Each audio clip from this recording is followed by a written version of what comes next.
Hi, greetings, fellow DC fans. Well, DCEU December 2022 now continues on as we take a look at Aquaman. In 1985 Maine, lighthouse keeper Thomas Curry rescues Atlanta, the queen of the underwater kingdom of Atlantis, during a storm. They fall in love and have a son named Arthur, who has the power to communicate with sea creatures. When Atlantean soldiers sent by King Orvax, the ruler of Atlantis, arrive to retrieve Atlanta, who fled her arranged marriage in Atlantis, she defeats them but is forced to leave her family to protect them from her people. She promises to return when safe to do so and goes back to Atlantis, entrusting her advisor, Nuidas Volko, to train Arthur. Becoming a skilled warrior, Arthur rejects Atlantis upon learning that Atlanta was executed by Orvax for loving a human and having a half-breed son. In the present, 1 year after Steppenwolf's defeat, Arthur confronts pirates hijacking a Russian Akula-class submarine. Their leader is killed in a failed attempt to kill Arthur, and the leader's son David vows revenge. In the present, King Marius, Orvax's son, who was Atlantis' new ruler after his father died, and Arthur's younger half-brother, convinces King Nereus of Zebel to help unite Atlantis and destroy the surface world for polluting the oceans. If Orm unites all 4 kingdoms, he will receive the title of Ocean Master, commander of the most powerful force on the planet. Nereus agrees to help after they are attacked by the hijacked submarine. Nereus' daughter Mira, betrothed to Orm, refuses to aid them and requests Arthur's help. Arthur convinces her back to Atlantis, where Volko urges him to find the Trident of Atlan, a magic artifact of Atlantis' first ruler, to reclaim his rightful place as king. They're ambushed by Orm's men, and Arthur is captured. Orm blames him for Atlantis' death and nearly kills him in a duel before Mira rescues him. Arthur and Mira journey to the fallen kingdom of the deserts hidden under the Sahara Desert, where the Trident was forged, and on a holographic message that leads them to Sicily, Italy, where they retrieve the Trident's coordinates. Orm gives David a prototype Atlantean battlesuit to kill Arthur, imprisons Volko, and coerces the kingdom of the fishermen to pledge their allegiance to him by killing their king and forcing the queen and princess to accept. It is also read that Orm hired David and his father to hijack the Russian submarine, which is the same one that attacked Atlantis earlier, to win Nereus' support. And Orm and David rechristens himself as Black Manta and injures Arthur, but Arthur manages to defeat David. At their destination, Arthur and Mira fend off amphibious monsters of the trench, and a wormhole transports them to an uncharted sea at the center of the earth. They are reunited with Atlanta, who was sacrificed to the trench for Arthur's illegitimate birth 20 years ago, but has survived and escaped to the uncharted sea, alive and well. Arthur faces the Carathan, a mythical leviathan and keeper of the Trident, and voices his determination to protect both Atlantis and the surface, reclaiming the Trident, which grants him control over the 7 seas. Orm leads his army against the kingdom of the brine and to declare himself Ocean Master. Arthur, Mira, Carathan, and the Trench lead an army of marine creatures against him. Orm's followers embrace Arthur as a true king upon learning that he wields the Atlan's Trident. Arthur defeats Orm but spares his life, and Orm accepts his imprisonment after discovering Arthur rescued their mother. Atlanta reunites with Thomas as promised, while Arthur ascends to the throne. In a mid-credits scene, David is rescued by Dr. Stephen Shin, a marine scientist and conspiracy theorist obsessed with Atlantis, and agrees to lead Shin there in exchange for help in his revenge on Arthur. Dun dun dun. So let's take a look at the production of this movie, beginning with the development. In 2004, FilmTrick.com reported that Sunrise Entertainment's Alan and Peter Ritchie plan to bring Aquaman to the big screen for Warner Brothers, with Robert Ben Grant writing the screenplay. However, the attempt fell through. In 2007, Warner Brothers announced the development of a Justice League film with Michelle and Kieran Mulroney writing a screenplay. The film, reportedly titled Justice League Mortal, would have been Aquaman's cinematic debut. George Miller signed on to direct later that year. However, the film would be canceled following production delays stemming from the 2007-2008 Writers Guild of America strike. Prior to the film's cancellation in 2008, actor Santiago Cabrera had been cast as Aquaman. In July 2009, it was reported that Aquaman was in development at Leonardo DiCaprio's Appian Way. Warner Chairman and CEO Barry Mayer said that an Aquaman film was in development. After Man of Steel's release in 2013, a source from Warner Brothers told the Wrap that they were discussing future films, but they mentioned more Man of Steel movies as well as a Superman/Batman film, a Wonder Woman film, and an Aquaman film. Jeff Johns told Variety that Aquaman was a priority character. On August 12, 2014, Warner Brothers announced it hired screenwriters Will Beall and Kurt Johnstad to pen separate scripts. The film was developed on dual tracks, although only the better version would move forward. On April 10, 2015, The Hollywood Reporter reported that James Wan was the frontrunner to direct. In June 2015, Wan was confirmed to direct and overlook the screenplay by Johnstad. On November 12, 2015, Leslie Johnson McGoldrick was hired to write the script. However, it was unclear whether his would be separate or work with Wan. Previous script plans have been scrapped by Wan and Johns, planning to move forward with a new script written by Beall. Later, Johnson McGoldrick was brought back to the project to rewrite Beall's script. In March 2016, it was announced that the events of Aquaman would be set after Justice League. Wan confirmed that cinematographer Don Burgess, who previously worked with Wan on The Conjuring 2, would serve as cinematographer. Pre-production began in Australia in late November 2016. And now on to the casting. In October 2014, Warner Bros. Announced Aquaman as part of the DC Extended Universe, with Jason Momoa starring. On October 20, 2014, Momoa revealed that he was preparing for a Justice League film, and they did not know whether a solo Aquaman film would come before or after it. They thought it might be an origin story. In December 2014, it was revealed that Momoa had signed a 4-picture deal with the studio and DC, and he wanted Zack Snyder to direct. On January 13, 2016, The Hollywood Reporter announced that Amber Heard had entered negotiations to play Mira. Her casting was confirmed 2 months later. In April 2016, Willem Dafoe was cast in an undisclosed role, later revealed to be new as Volko. On December 12, 2016, it was confirmed that Patrick Wilson would play Aquaman's half-brother. On January 31, 2017, Yahya Abdul-Mateen II was added to the cast as Black Manta, Aquaman's archenemy in the comics. Michael K. Williams was also considered for the role. The same day, press reports know that Nicole Kidman had entered talks to play Queen Atlanta. 2 months later, Kidman confirmed her participation. By February 2017, New Zealand actor Tamira Morrison had entered talks to play Thomas Curry.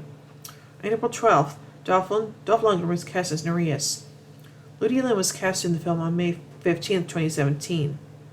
Almost 2 weeks later, Michael Beach, who voiced Devil Ray, a character loosely based on Black Manta in Justice League Unlimited, was cast as Black Manta's father. In October 2017, Graham McTavish revealed that he had a role.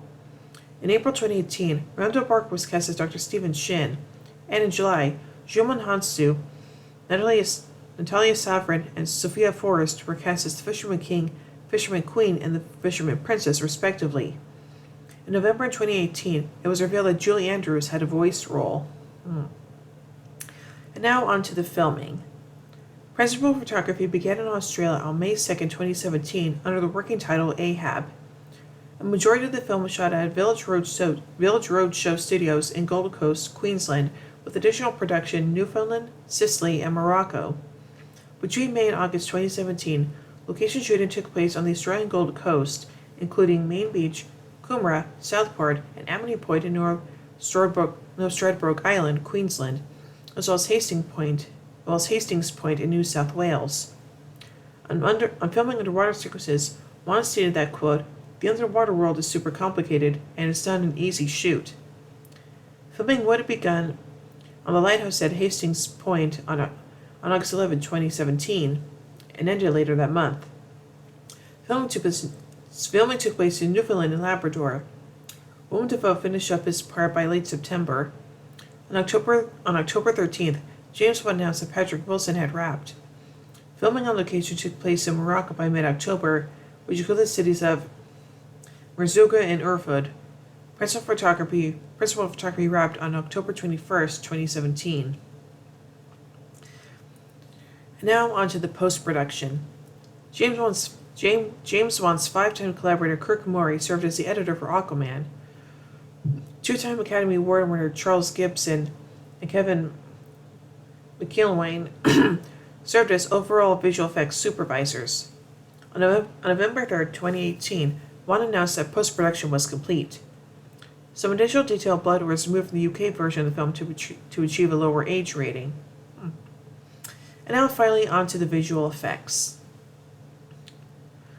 2,300 visual effects shots appear in the movie, completed by Lucasfilm's Industrial Light and Magic, Base FX, Radio FX, Scaling VFX, DNEG, Luma Pictures, Weta Digital, Moving Picture Company, Method Studios, Digital Domain, and Clear Angle Studios. The visual effects for the director's cut were created at the same time as the theatrical cut. ILM was a lead VFX vendor and worked on creating Atlantis and all CGI animals, the Karathan, in the final battle. Jeff White served as the VFX supervisor for ILM. For the underwater sequences, the actors were shot dry for wet on special tuning fork rigs designed by the FX team, and later the bodies of the actors were replaced with digital doubles in post-production. For creating Atlantis, the team relied on the designs provided by the art department. ILM's environment team created over 200 buildings, including the signature jellyfish buildings, and laid over 7,000 buildings and districts covering almost 600 square miles for the action to travel through. The underwater ships are modeled off organic creatures and designed to move that way. With entrance to the Atlantis sequence, the team built over 150,000 ships to fill the traffic lanes leading into Atlantis. All the animals, including the Karathan, were built by ILM and animated using keyframe animation. Approximately 700 shots in the film required high-detail hair simulations. ILM had to significantly improve its hair simulation software due to the unique aspects of hair flowing underwater. Normally, hair simulations use guide strands to define or influence the movement of groups of hair strands. This did not provide a satisfying look, so ultimately, ILM simulated strands individually, which required heavy computations. Additionally, one wanted to be able to direct the hair when the physically accurate simulation resulted in undesirable results. ILM delivered 670 shots. Weta Digital handled most of the digital de-aging involved in the film. They digitally de-aged Nicole Kidman and Tamara Morrison for flashback sequences. DNEG digitally de-aged Willem Dafoe for the scene where his character Nuita's Volko trains the young Arthur.